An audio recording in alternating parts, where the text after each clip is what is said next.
এই বিষ স্যালাইন কাণ্ডে আমরা জানি যে ইতিমধ্যেই যে 4 জন এসএসকেএমে ভর্তি ছিলেন তাদের মধ্যে 3 জনের অবস্থা আশঙ্কাজনক এবং একজন সুস্থ হচ্ছেন, কিন্তু তার জন্য সবথেকে বড় যে খবরটা তার সদ্যজাত শিশু তার মৃত্যু হয়েছে। বিষ স্যালাইন কাণ্ডে প্রসূতির সদ্যজাতের মৃত্যু হয়েছে। 7 দিন ভেন্টিলেশনে ছিল এই শিশু, কিন্তু তারপর শেষ রক্ষা হলো না। মৃত শিশুর বাবা তিনি আজ এই মর্মান্তিক খবর আসার পর কথা বলেছেন, তার পরিবারের লোকজন কথা বলেছেন আমাদের সঙ্গে। কি বলেছেন শুনুন। এখানে তো ডাক্তার এই আমার স্ত্রী তো আগে থেকেই এখানে ভালো মানে এসছে আমার ভালো একদম, কিন্তু এখানে এই সিলাইনের পর থেকেই সমস্যাটা তৈরি হয়ে গেছে। সিলাইনটা কি সিজারের আগে দেওয়া হয়েছিল না পরে? না, সিজারের আগেই সিলাইন চলছিল। তো তারপরে থেকেই অসুস্থ, আর তারপর থেকেই ভিতর থেকেই তো এখন সিজার হওয়ার আগে সেলাইন দেওয়ার পরে কিছু অসুস্থ হয়ে পড়েছিল ভিতরে, তারপরে তড়িঘড়ি সিজার করতে হয়। হ্যাঁ, তারপরে তড়িঘড়ি মানে কিছুক্ষণ ওয়েট করার পর বাইক থেকে তারপরে আবার সেলাইন কেনার পরেই তারপরে ওটিটা করেছে তারা ডাক্তারবাবুরা। 7 দিন ধরে বাচ্চা ভেন্টিলেশনে থাকলো, আজ কখন জানতে পারলেন? আজকে 9টার সময় জানতে পারলাম। কি চাইছেন আপনার কি মনে হয় যে স্যালাইনের জন্য এই ঘটনা? হ্যাঁ, আমরা তো বলছি এই সেলাইন দেওয়ার জন্যই বাচ্চাটা এরকমই অবস্থা হয়ে গেল। ইতিমধ্যে সিআইডি তদন্ত করছে ঘটনার, কি চাইছেন আপনারা? কি চাইছেন? আমরা চাইছি এর থেকে আরো বড় বেশি উপর মহল থেকে যেন তদন্ত হয়, সিবিআই তদন্ত হয়। সিবিআই তদন্তের দাবি করছে। হ্যাঁ, লাতি হয়েছিল।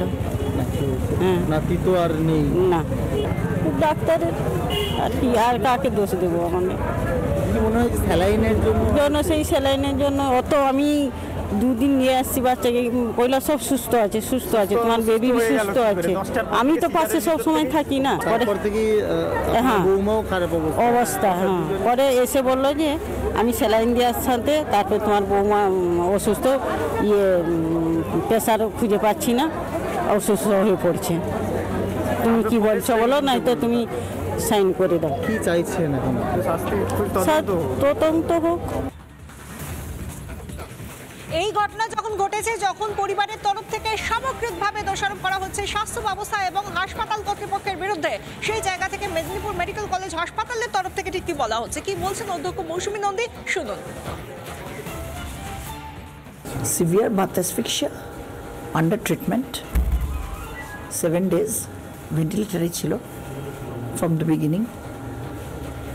আজকে সকালে 9:10 পেশেন্ট তো 7 দিন অ্যাডমিটেড ছিল ইন ক্রিটিক্যাল কেয়ার এনআইসিইউ, সেখানে তার ট্রিটমেন্ট হয়েছে। Patient was in shock with renal failure, তারপর পেশেন্ট আজকে 9:10 এক্সপায়ার করেছে। খুব অদ্ভুত লাগছে শুনতে, যেখানে পুরোপুরি সাফাই দেওয়ার সুরে বলছেন মৌসুমী নন্দী, অধ্যক্ষ মেদিনীপুর মেডিকেল কলেজ হাসপাতাল। তিনি বলছেন যে তার চিকিৎসা চলছিল, রেনাল ফেলিয়ার হয়েছিল, এই সমস্ত কিছু তো উপসর্গ, কিন্তু কোথা থেকে হলো, কেন বিষ স্যালাইন দেওয়া বন্ধ হলো না, তার কোনো উত্তর দিতে পারলেন না একজন প্রশাসক হিসেবে মেদিনীপুর মেডিকেল কলেজ হাসপাতালের অধ্যক্ষ। আমরা কথা বলেছিলাম 2015 সালে যিনি আলিপুরদুয়ারে এই আরএল স্যালাইন নিয়ে অভিযোগ করেছিলেন, কারণ এর যে আজকে উপসর্গগুলো দেখা যাচ্ছে সেই সময়ও দেখা গিয়েছিল। তিনি ডক্টর উৎপল ব্যানার্জি, তিনি এই নিয়ে কি বলেছেন একবার শোনাবো। বিগত 1 বছরেরও বেশি সময় ধরে যে জাল এবং ভেজাল নিম্নমানের ওষুধের প্রয়োগের ফলে আমাদের সহনাগরিকদের শারীরিক অবস্থার অবনতি ঘটছে, অনেকের মৃত্যু ঘটছে, বিশেষ করে প্রসূতি মাদের। বারবার এই ঘটনাটা সামনে আসা সত্ত্বেও চিকিৎসকরা সন্দেহ প্রকাশ করার জন্য স্থানীয় স্বাস্থ্য আধিকারিকরা বারবার স্বাস্থ্য ভবনে জানিয়েছেন, কিন্তু এই দীর্ঘ সময় ধরে স্বাস্থ্য ভবন কিন্তু তারা নির্বিকার একটা ভূমিকা পালন করেছে এবং আজ জাল এবং বিষ ওষুধ প্রয়োগের জন্য আমাদের সহনাগরিকের একের পর এক মৃত্যু ঘটছে, যার শেষতম উদাহরণ হচ্ছে মেদিনীপুরের ঘটনাগুলি। আমরা এই জন্যে একজন কর্মরত বিচারপতির অধীনে বিচার বিভাগীয় তদন্ত দাবি করেছি এবং এই ঘটনার সঙ্গে যারা যুক্ত তাদের সবাইকে তদন্তের আওতায় নিয়ে এসে উপযুক্ত ব্যবস্থা গ্রহণের দাবি জানাচ্ছি। এই নিয়ে কি বলছেন চিকিৎসক তাপস প্রামাণিক, শুনুন। মামনি রুই দাসের পরে আরেক অসুস্থ প্রসূতি রেখা সাহেবের সদ্যজাত আজ মৃত্যু হলো।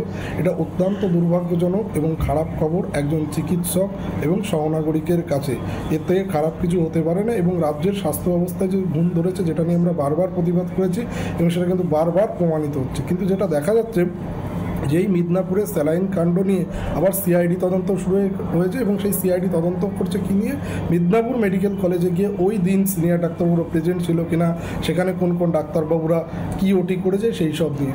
আদেও আমি বলি এটা এন্টায়ারলি বেআইনি। যদি কোনো রকম কোনো হিউম্যান এরর বা মেডিকেল নেগলিজেন্স হয়ে থাকে, সেটা একমাত্র কোনো মেডিকেল টিমই সেটাকে এক্সামিন করতে পারে। এখানে সিআইডির কোনো এখতিয়ার নেই।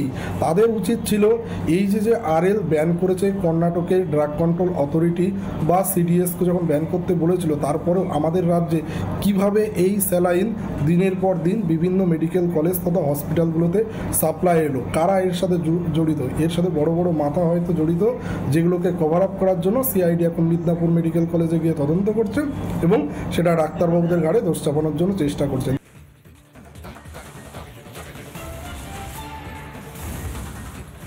আমরা কথা বলেছিলাম এই নিয়ে তিনি কি প্রতিক্রিয়া বললেন, শুনুন।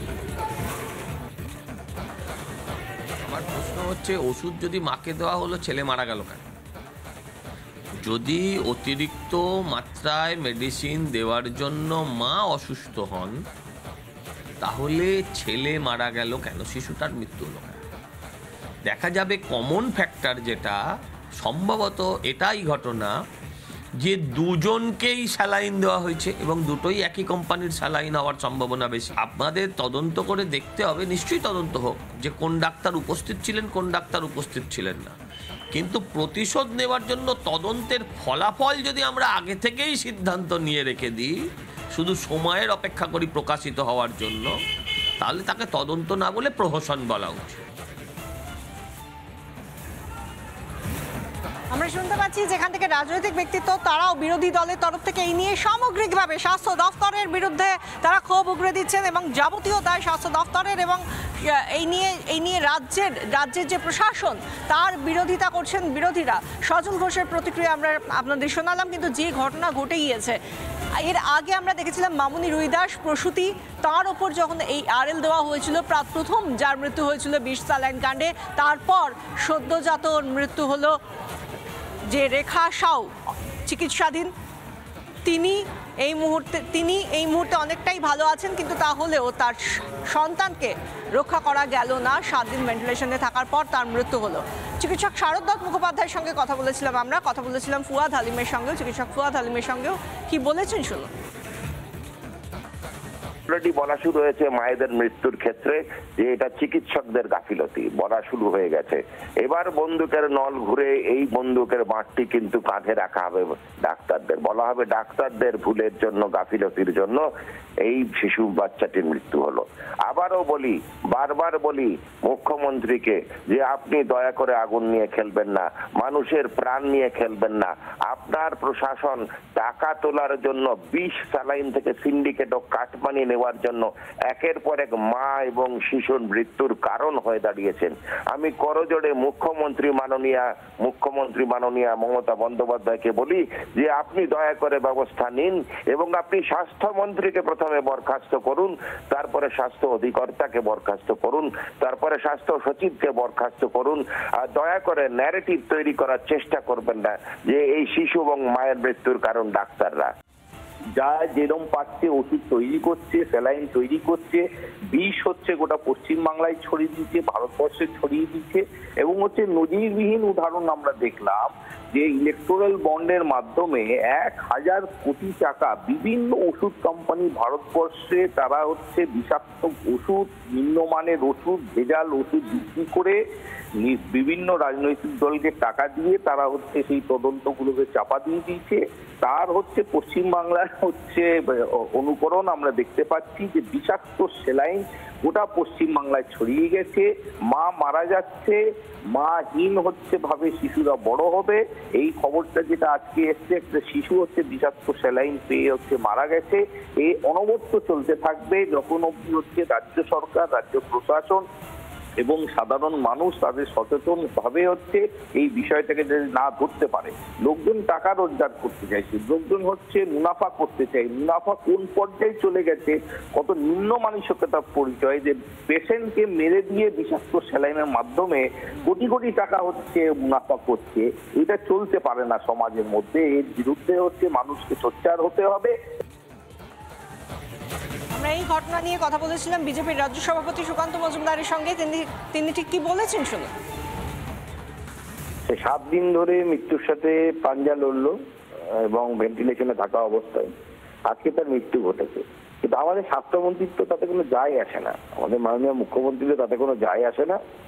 তিনি এবং তার পরিবারের লোকজন ভালো থাকলে পরেই উনি খুশি থাকেন। তিনি কোনো সময় দায়ও নেবেন না, দায়িত্বও নেবেন না। তিনি শুধু ক্ষমতার লোভ ভোগ করবেন, ক্ষমতার মধু খাবেন, ক্ষমতার মৌ খাবেন, কিন্তু ক্ষমতায় থেকে যে দায়িত্ববান হওয়া উচিত, রেসপন্সিবিলিটি নেওয়া উচিত, সেই রেসপন্সিবিলিটি নেওয়ার মতো সৎ সাহস আমাদের মাননীয় মুখ্যমন্ত্রীর নেই। নানা ধরনের কন্টেন্ট দেখার জন্য লাইক করুন, শেয়ার করুন আমাদের ফেসবুক পেজ, সাবস্ক্রাইব করুন আমাদের ইউটিউব চ্যানেল। পাশাপাশি অন্যান্য ব্রেকিং নিউজের জন্য অবশ্যই চোখ রাখুন রিপাবলিক বাংলায়।